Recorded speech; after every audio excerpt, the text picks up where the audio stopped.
Hey foodies, welcome to liveloveofrecipes.com. இன்னைக்கு நம்ம சேனல்ல நம்ம பார்க்க போற ரெசிபி என்னன்னு பார்த்தீங்கன்னா ஒரு ஃப்ளேவர்ஃபுல்லான வெஜ் பிரியாணி எப்படி பண்றது அப்படின்றது தான்.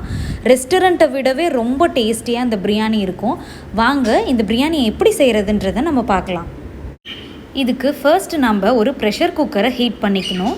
அதில் 3 tablespoons of ghee and 3 to 4 tablespoons of ஆயிலை ஹீட் பண்ணிக்கணும்.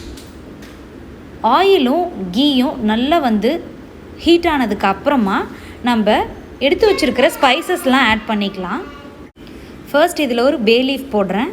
கூடவே பட்டை ஒரு 2-3 பீஸ், கிராம்பு 2-3, ஒரு நட்சத்திர சோம்பு, ஒரு மராட்டி மொக்கு, இது எல்லாத்தையுமே போட்டு இதெல்லாம் நல்ல வாசனை வர்ற வரைக்கும் தாளித்து விட்டுருங்க. இதிலிருந்து நல்ல ஃப்ளேவர்ஸ் வரும்போது நம்ம நீல வாக்கில் வெட்டி வச்சுருக்கிற ஒரு பெரிய சைஸ் வெங்காயம் அல்லது 2 மீடியம் சைஸ் வெங்காயத்தை இதில் ஆட் பண்ணிக்கலாம். வெங்காயம் நீல வாக்கில் வெட்டுங்க.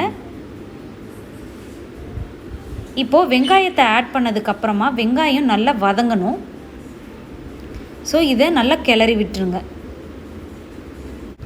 ஒரு 5 to 6 minutes அளவுக்கு வெங்காயத்தை நல்லா வதக்குங்க. அது நல்லா பிங்க் கலரில் ஆனதுக்கப்புறமா 1 tablespoon அளவுக்கு ஜிஞ்சர் கார்லிக் பேஸ்ட்டை ஆட் பண்ணி நல்லா சாட்டே பண்ணி விட்டுருங்க.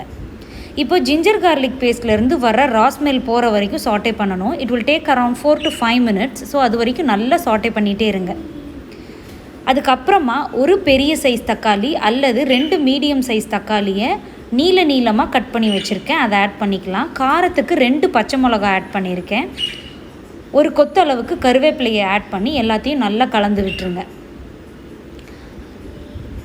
வெஜ் பிரியாணியை பொறுத்த வரைக்கும் எப்போவுமே நீல வாக்கில் தான் நம்ம தக்காளியை கட் பண்ணணும். பொடி பொடியாக கட் பண்ணிட்டீங்க அப்படின்னா தக்காளி சாதம் மாதிரி இருக்கும். இதை மூடி வச்சு நான் கொஞ்சம் நேரம் குக் பண்ணேன். இப்போ நல்லா வதங்கி வந்துருச்சு. இப்போது ஸ்பைஸ் பவுடர்ஸ்லாம் ஆட் பண்ணிடலாம். 1/4 teaspoon அளவுக்கு டர்மரிக் பவுடர், மஞ்சள் தூள் ஆட் பண்ணியிருக்கேன்.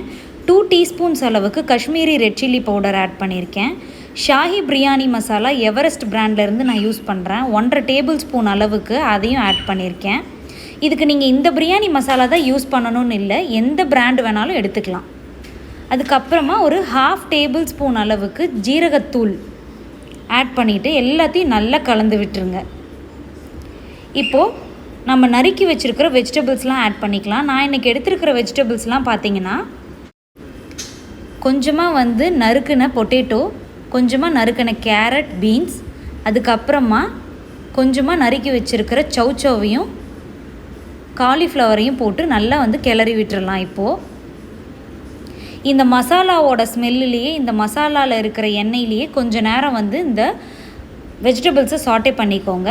எப்போவுமே வெஜிடபிள் பிரியாணியை பொறுத்த வரைக்கும் 1 கப் ரைஸ்னால் 1.5 கப் அளவுக்கு நீங்கள் வெஜிடபிள்ஸ் ஆட் பண்ணணும். வெஜிடபிள்ஸ் தான் அதிகமாக இருக்கணும். இப்போ நான் தண்ணி ஆட் பண்ணியிருக்கேன். இன்றைக்கி நான் 1 கப் ஆஃப் பாஸ்மதி ரைஸ் ஏற்கனவே சோக் பண்ணி வச்சுருக்கேன். அதுக்கு 1.5 கப் ஆக்சுவலி ஆட் பண்ணணும் எப்போவுமே. ஆனால் இதில் நம்ம வெஜிடபிள்ஸும் ஆட் பண்ணியிருக்கோம், அதுவும் சேர்ந்து குக் ஆகணும். அப்படின்றதுனால 1.25 டம்ளர் அளவுக்கு நம்ம வாட்டர் ஆட் பண்ணிக்கணும். இப்போ இந்த ப்ரிப்பரேஷனுக்கு தேவையான அளவுக்கு சால்ட் ஆட் பண்ணி எல்லாத்தையும் நல்லா கலந்து விட்டுருங்க. இப்போ இது கூடவே நல்ல ஃப்ளேவர் தரக்கூடிய நறுக்கி வச்சுருக்கிற மின்ட் லீவ்ஸையும் கொத்தமல்லி இலையையும் தூவி நல்லா கலந்து விட்டுறலாம். கொத்தமல்லியும் மின்ட்டும் இந்த வெஜிடபிள் பிரியாணிக்கு ரொம்ப அதிகமாக ஃப்ளேவர் தரும். அதனால் கொஞ்சமாக ரிசர்வ் பண்ணி வச்சுக்கோங்க ஃபைனலாக தூவுறதுக்கு. இப்போது எல்லாத்தையும் நல்லா கலந்து விட்டுறலாம். இப்போ ஒரு 2 to 3 minutes அப்படியே விடுங்க, கலக்கி விட்டுட்டே இருங்க. கொஞ்ச நேரத்தில் பார்த்தீங்க அப்படின்னா இந்த மாதிரி வாட்டர் ரோல் பாயில் ஆகி வரும். அந்த ஸ்டேஜில் நம்ம பாஸ்மதி ரைஸை நல்லா வாஷ் பண்ணிவிட்டு 20 minutes சோக் பண்ணி வச்சுருந்தேன், அதை இதில் ஆட் பண்ணியிருக்கேன். இப்போது ரைஸ் உடையாத அளவுக்கு எல்லாத்தையும் நல்லா கலந்து விட்டுருங்க.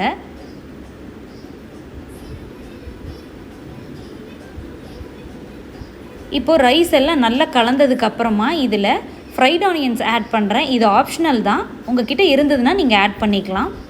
இப்போது கொத்தமல்லியையும் புதினாவையும் நம்ம ரிசர்வ் பண்ணி வச்சுருக்கோம் இல்லையா, அதையும் ஆட் பண்ணிவிட்டு இதில் நான் 3 எக்ஸை சேர்த்தே பாயில் பண்ணுறேன். உங்களுக்கு எக்ஸ் சாப்பிடுவீங்க அப்படின்னா பாயில் பண்ணிக்கோங்க, இல்லைனா அந்த ஆப்ஷனை அப்படியே ஸ்கிப் பண்ணிடலாம். இப்போ எக்ஸ்லாம் ஆட் பண்ணதுக்கப்புறமா குக்கரை க்ளோஸ் பண்ணிடலாம். இதை 2 விசில்ஸ்க்கு நல்லா குக் பண்ணி ஓப்பன் பண்ணி பார்க்கலாம். இப்போ பார்த்தீங்களா, சூப்பராக நம்மளோட ரைஸ் ரெடியாகி வந்திருக்கு. எப்படி உதிராக ரைஸ் இருக்குது பாருங்கள். இதை ஒரு ஆனியன் ரைத்தாவோட சர்வ் பண்ணிங்க அப்படின்னா ரொம்ப பர்ஃபெக்டாக இருக்கும். கண்டிப்பாக இந்த பிரியாணி ரெசிபி நீங்களும் ட்ரை பண்ணி பார்த்துட்டு எப்படி வந்திருக்கு அப்படின்றத காமெண்ட்ஸில் சொல்லுங்கள். இந்த ரெசிபி உங்களுக்கு பிடிச்சிருந்ததுன்னா லைக் பண்ணுங்கள், உங்கள் ஃப்ரெண்ட்ஸ் அண்ட் ரிலேட்டிவ்ஸ் கூட ஷேர் பண்ணுங்கள், அண்ட் மறக்காமல் நம்ம சேனலையும் சப்ஸ்கிரைப் பண்ணுங்கள். தேங்க்ஸ் ஃபார் வாட்சிங்.